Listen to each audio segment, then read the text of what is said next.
The sound was wet and sharp, like a branch snapping in winter. My leg buckled, then the other. I hit the floor, breath punched from my lungs.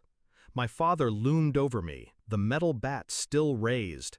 His grin stretched like a scar. "Now they match your worthless life," he said. From the doorway, my mother laughed. "Crawling looks better on you." Pain ripped through me in waves, but I smiled through it, because in that moment I knew they'd never laugh again. It wasn't always this way, or maybe I was too young to see it. When I was a child, they liked having me small, silent. They liked my good grades because they could brag about them, not because they were proud. When I told them I'd made it into the city's youth ballet company, my father grunted. My mother said, "Don't embarrass us." For 6 months, I trained harder than I'd ever trained in my life. I'd wake before sunrise, practice until my muscles screamed, then go to school. The recital was my chance, my first lead role. But that morning, Dad was drunk.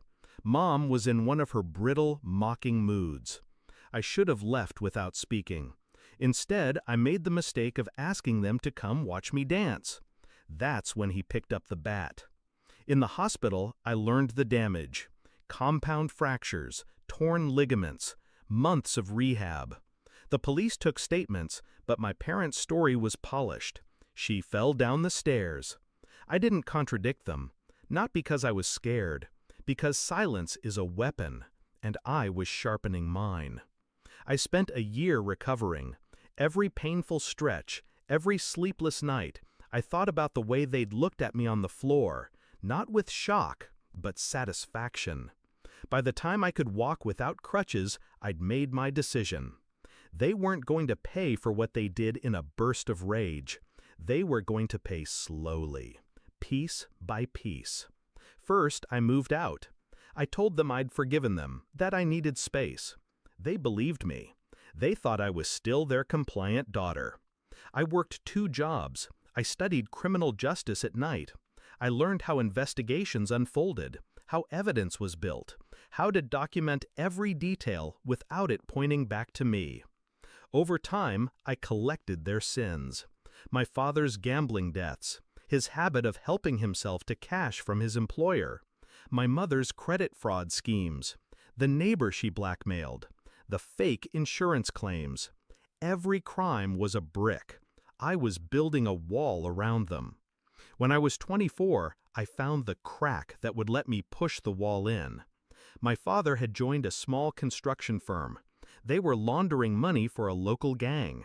My mother was helping him funnel it through fake client accounts. I got the paperwork, bank statements, signed invoices, even recordings of them bragging about it. I didn't send it to the police, not yet, because I wanted to be there when it all collapsed. The opportunity came 2 years later. The firm landed a city contract. Big money, big publicity. My parents were invited to a celebratory dinner with local officials, press, and the company's investors. I slipped in through a back entrance. Black dress, hair pulled back, just another catering staff member. Halfway through the speeches, I queued up a file on the projector in the conference hall. The first slide, my father's signed withdrawals from a ghost client account. The second, my mother's voice, clear as glass, saying, "It's not stealing if no one finds out."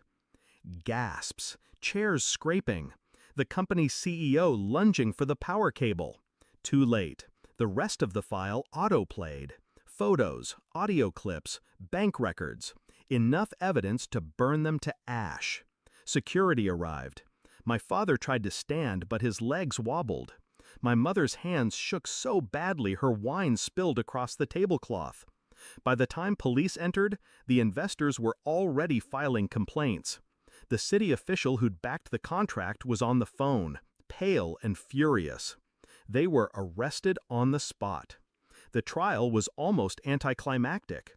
I sat in the front row. When my father looked at me, I tilted my head, just enough for him to understand. The verdict? Guilty. multiple counts of fraud, embezzlement, and conspiracy. Sentence, 20 years each. The first parole hearing came 5 years later. I attended. They didn't speak to me. My father's hair was gray, his shoulders slumped. My mother's face had collapsed in on itself. The board denied parole. They'll try again in another 5 years. I'll be there. I always will. People think revenge is about heat, about shouting, about striking back in the moment. It's not. It's about patience, about building the kind of trap that leaves them with nowhere to go, no one to turn to, and nothing to hold on to. They thought they'd ended my life that morning before the recital.